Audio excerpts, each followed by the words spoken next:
Assalamu alaikum, my dear friends and fellows. How are you?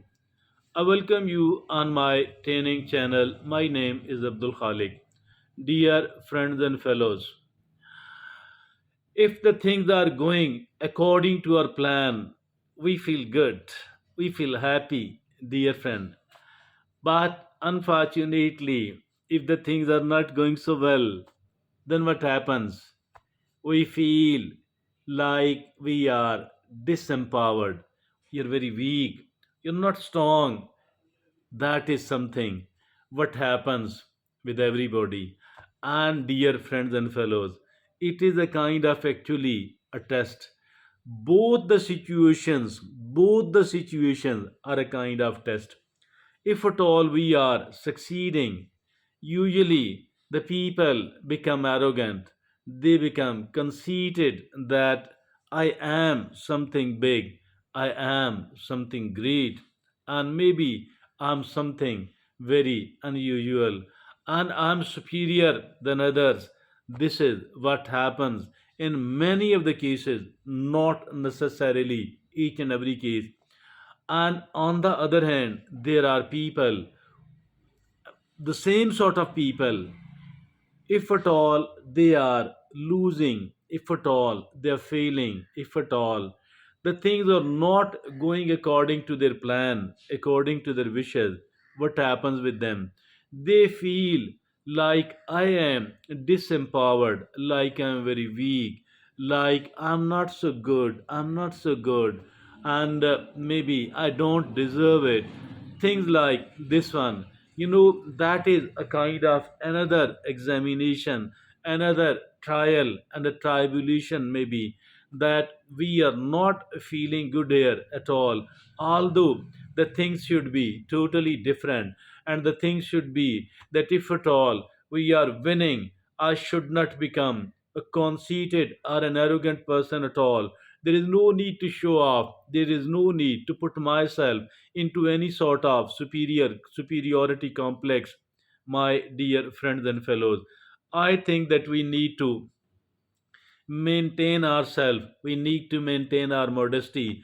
But if at all we are failing, unfortunately, still we don't need to feel inferiority complex at all. We don't need to put ourselves into a disempowering state of mind. All of that is bad, and this is quite a challenging one. Dear friends and fellows, in our today's talk and discussion, we have decided to discuss this matter of the failure, this matter of the things, situation when the things are not according to our own plan, what to do in a situation like this one. We have, after a very careful consideration, after some sort of research, we have come up with a 10 point agenda which must be followed, which must be understood once we are in any sort of difficult situation, once the things are not going according to our own plan. So this 10 point agenda will help us, and will help us a lot. Rather, it will bail us out of that difficult situation. So what is that 10 point agenda, by the way? Let's go towards it. First of all it is embracing change. We need to teach ourselves that I need to embrace change.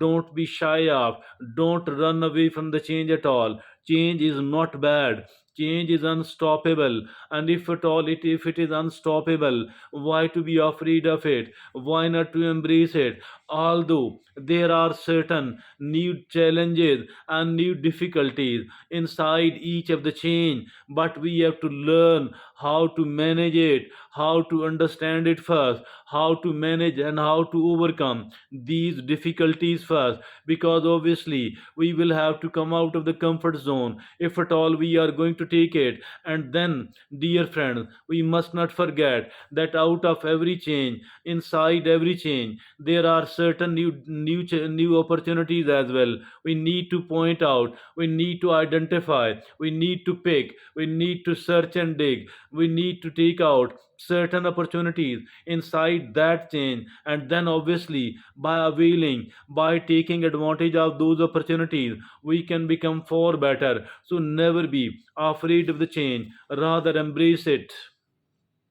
Now, the second is practicing gratitude. We need to practice the gratitude. Why to feel the gratitude, by the way? What I am having, the truth is that as for the gratitude is concerned, I do have certain things which many of the people are lacking. So, if at all this be the case, shouldn't I be a grateful person to Allah subhanahu wa ta'ala, to my creator, to my sustainer? I must be a grateful person, a grateful human being to Allah subhanahu wa ta'ala. Why? Because I am given and gifted with certain very useful, very important things which many of the people in the world are lacking. So on the other hand, I have not been given many of the problems, many of the troubles, the trouble which the people are facing, which many of the people are facing in this world. So the two of these reasons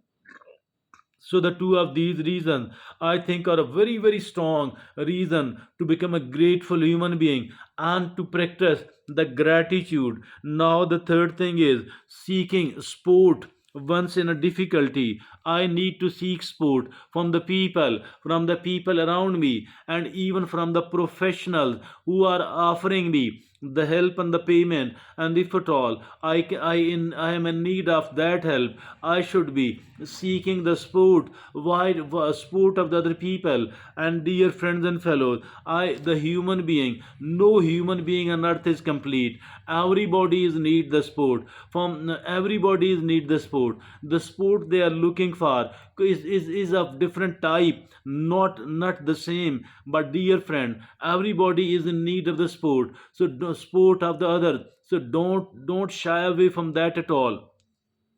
Now the fourth is valuing self-care. Self-care is very very important. Why this self-care is very important? Dear friend, if I no one else can be with me 24/7 every moment, no one else can be with me. So in that case, who else will take care of me? I need to take care of me also. Everybody is busy in taking care of oneself. If at all I don't take care of me, others too will not be taking care of me at all. So as for the self care is concerned, it must be amongst the priorities. It must be a priority, because as long as I am alive and healthy, as long as I'm good enough, I can face the challenges, I can avail the opportunities, I can live well. But if at all I don't take care of myself, what is going to happen? I will be exhausted. I don't have to get exhausted at all. So, valuing self care is also a priority. And now, the fifth is holding on to hope. Holding on to hope. Never abdicate. Never abandon the hope. No matter what are the circumstances, even the worst of these, even 100 times more worse than what we are facing, even then, never ever lose hope, because hope is the biggest ever asset of mine. It is the biggest asset of yours, of anyone else. A person who is a penniless and a homeless person, if at all this person is a hopeful person, then this person is better than a millionaire with millionaire who have lost the hope. So hope is the biggest ever wealth. Hope is the biggest ever wealth. Hope is the biggest ever wealth. Never ever lose your hope. So that was the fifth. And the sixth is embracing failure. This will raise the eyebrow of many of the people. Why to embrace the failure? No, we don't have to take it willingly. We don't have to take it intentionally. We don't enjoy doing that. But if at all a failure is there, then why not to use it for our own advantage? Why to make it a stumbling block? Why not to make it a stepping stone? Dear friend, embracing failure might seem a strange concept, but actually it is not. Failure is seen as a stepping stone, not as a stumbling block at all. It is a stepping stone, not a stumbling block at all. Failure is a part of journey to success. Failure is a part of journey to success. Instead of being discouraged by the setbacks, learn from these failures. Instead of being discouraged by the setbacks, learn from these failures, using these lessons as a springboard to growth and improvement, using these lessons as a springboard to growth and improvement. So that was embracing failure, the lesson number 6. The lesson number 7 is setting boundaries. Boundaries, we must set the boundaries. The boundaries for myself. Okay, this is my work time and this is my relaxed time. I have to don't have to self indulge. I don't have to adopt the bad habits. And likewise, there are boundaries for everyone else. If at all I'm at the job, there are certain boundaries and I have to work till this time. These are my working hours and this is my working style. I don't have to do the dirty, the bad, the unethical thing, etc. etc. So everybody, even the closer people, there must be certain boundaries. We are not a boundaryless person at all. Boundaryless person mean that violating your own rights, like you are totally going to destroy yourself and accepting whatever you are being offered, and obeying the instruction whatever you are being demanded, that is absolutely unacceptable. There must be the boundaries. No one else should be a boundaryless person at all.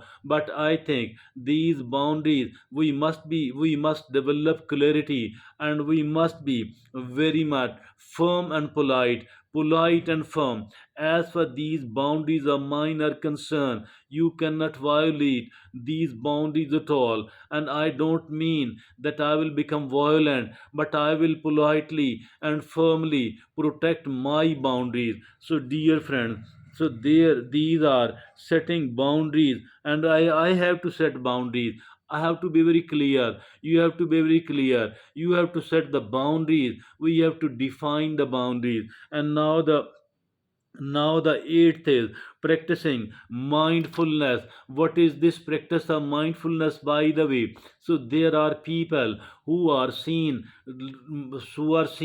regretting about their past life, having lots of regrets about their past life, have a lot of fears about their future. I think both of this attitude is absolutely wrong. I need to learn from my past mistakes, and I need to plan and prepare for my future. Instead of worrying, instead of feeling anxious, instead of repenting, I need to learn. But I need to focus on my today, on my present, neither to live in the past nor in the future. No regrets, no fear. Instead, I need to be present in my today, in my present, in my today, in my present moment. So that is called mindfulness. I have to develop, I have to practice.